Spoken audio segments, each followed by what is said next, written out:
कति खुसी हुन्छ नि त्यति आमाले चिया खाने मौका पाउँछ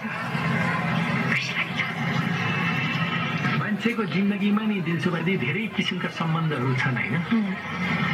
तर बाबुआमाले अथवा हजुरआमाले आफ्नो सन्तानलाई छोराछोरीलाई अथवा नाति नातिनीलाई गर्ने जस्तो माया कसरी गर्दैन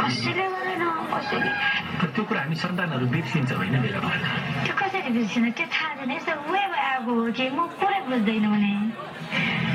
त्यति ठुलो मान्छेले धरतीमा ओर्लिए जस्तै गरेर आफ्नो बाबुआमाले यसो पनि हेर्दैन किन होला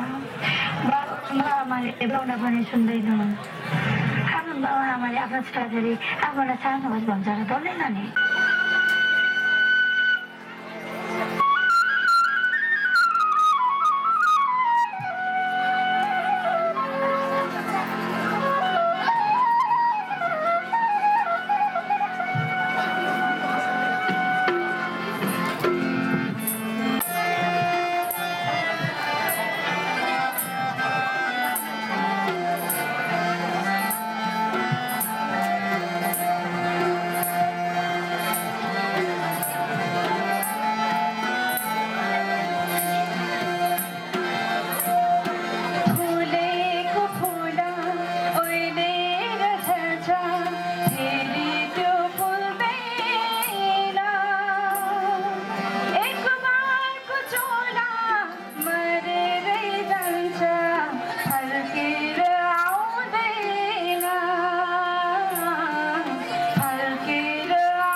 Adambari